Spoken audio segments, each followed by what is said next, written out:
जय श्री राम। सबको राम राम। दोस्तों, मैं कर्णवीर जैन, एस्ट्रोलॉजर और वास्तु के विज्ञाता। दोस्तों, पहले आप सबको लोई की और मकर संक्रांति की हार्दिक हार्दिक शुभकामनाएं। सबको बहुत बहुत बधाई। मकर संक्रांति हमारी 14 जनवरी सन 2022 को पड़ रही है। मकर संक्रांति का हमारे ऊपर बहुत ज्यादा महत्व है, क्योंकि इस दिन सूर्य देव अपने पुत्र शनि के घर में विराजमान होते हैं और शनि के घर में आते हैं। और पुत्र और पिता का बहुत बड़ी दुश्मनी है, लेकिन इस दिन शनि देव बहुत खुश होते हैं कि पिता घर पे आए हैं। और ये जो दिन है, ये हमारे दान पुण्य के लिए सबसे महत्वपूर्ण है। हमें ये नहीं देखना कि हमने कौन सी राशि वालों ने कौन सा दान करना है, क्या दान करना है जिससे लाभ हो रहा। हमने निस्वार्थ होकर दान पुण्य करना है। दान आप जो भी करो, जो आपका दिल चाहे वो आपने दान पुण्य करना है। हम कंबल लेते हैं, 100 कंबल ले लिए, 1000 कंबल ले लिए, 60 रुपए का दे दो, 70 रुपए का कंबल दे दो। जो हमने बांटने हैं वो हम सिर्फ अपने नाम के लिए करते हैं, इसके ऊपर कुछ नहीं।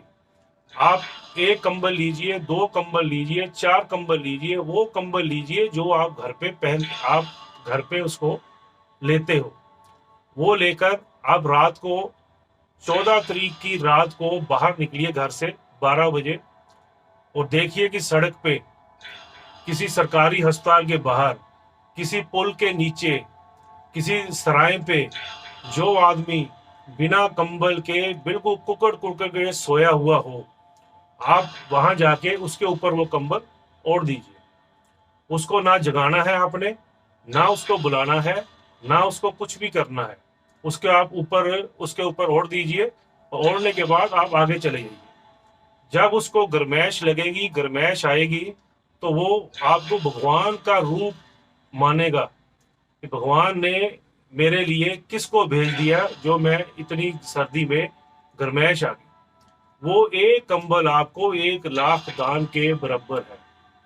दोस्तों, इस वीडियो को पूरा देखना और लाइक एंड शेयर भी कर देना, ताकि आने वाली और भी लोगों को इससे फायदा हो और उनको लाभ पहुंचे।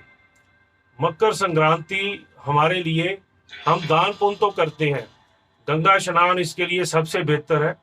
आप गंगा जी नहीं जा सकते, हम सब लोग तो जा नहीं सकते और वहां जाके स्नान नहीं कर सकते। आपने अपने घर में जब सुबह नहाना है, स्नान करना है, तो स्नान करते समय आप गंगा जल थोड़ा सा बाल्टी में डाल लीजिए। नहीं है तो कोई बात नहीं, घर में गंगा जल नहीं है तो कोई बात नहीं, वैसे सबके होता है।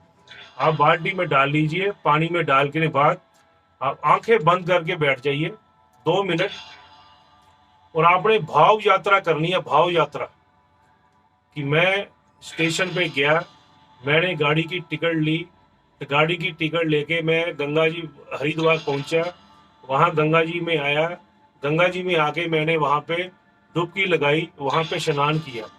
ये हमारी भाव यात्रा है। मेरे भाव ये है, मेरी यात्रा मुझे वहां गंगा जी में ले जाएगी। गंगा जी जाने से भाव यात्रा सबसे उत्तम है। भाव यात्रा से ऊपर कोई यात्रा नहीं। इसमें ना तो कोई विचार आता है, ना कोई ऐसी बात आती है, ना किसी की निंदा, ना चुगली, ना व्हाट्सएप, ना कुछ नहीं आएगा।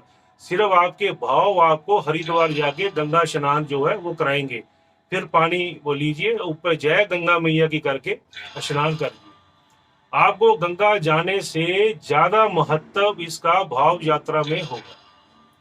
और दोस्तों, एक बात और, आप कितना भी दान पुण्य कर लो, कितना भी कर लो, एक काम ये आप जरूर कर लीजिए।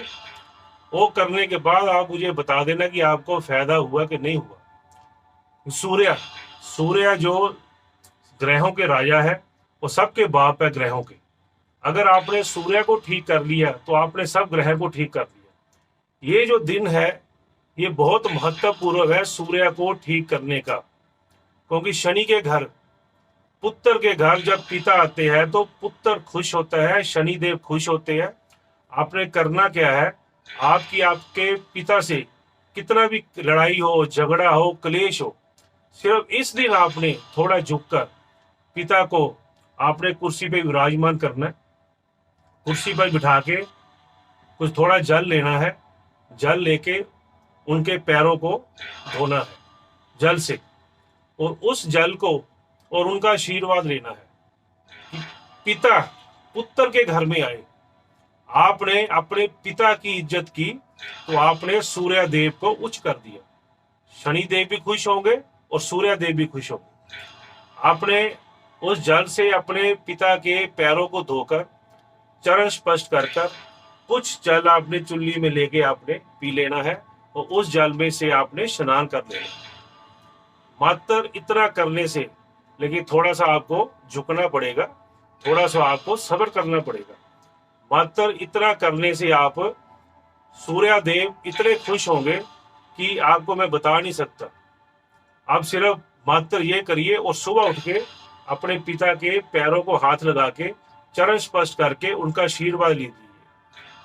सूर्य आपका उच्च हो गया तो आपके सारे ग्रह आपके कंट्रोल में है, तो शनि महाराज तो फिर आपको कुछ कहेंगे ही नहीं। हम अपने कर्मों से, अपने विचारों से, अपनी सभ्यता से हम इस ग्रहों को उच्च कर सकते हैं।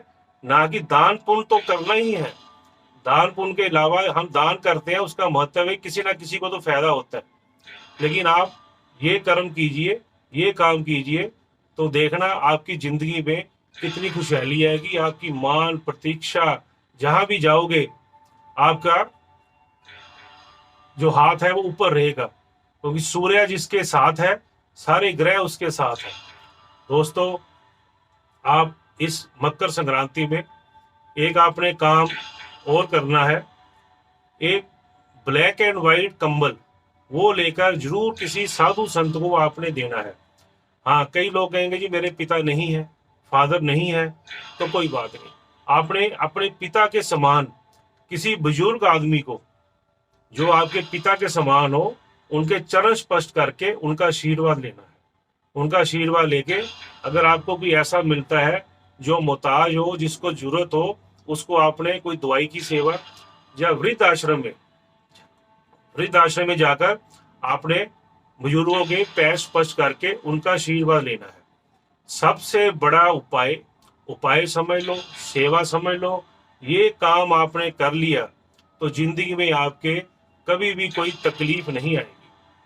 तो दोस्तों, इसी के साथ आप मेरी वीडियो को लाइक एंड शेयर कर देना, ताकि कोई दूसरे भी इसका जो है वो लाभ उठा सके और अच्छी अच्छी बातें सुन सके। मैं तो अपने कर्मों से ही विश्वास करता हूँ, और कर्मों से ही हम अपने ग्रह को ठीक कर सकते हैं।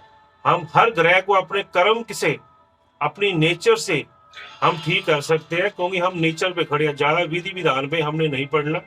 वो कहते हैं लल्लू करे कवलिया रब सिद्धिया पाए। अज्ञानी बन के करते जाओ, ज्ञानी नहीं बनना। अज्ञानी अगर हम गलती भी कर देंगे तो हमें माफी है, अगर हम ज्ञानी बन के हम गलती करेंगे तो उसकी माफी नहीं है। तो इसी के साथ दोस्तों, आप सबको फिर दोबारा लोहड़ी की और मकर संक्रांति की बहुत बहुत शुभकामनाएं। खुश रहो, सदा सुखी रहो। जय श्री राम। सबको राम राम, सबको राम राम।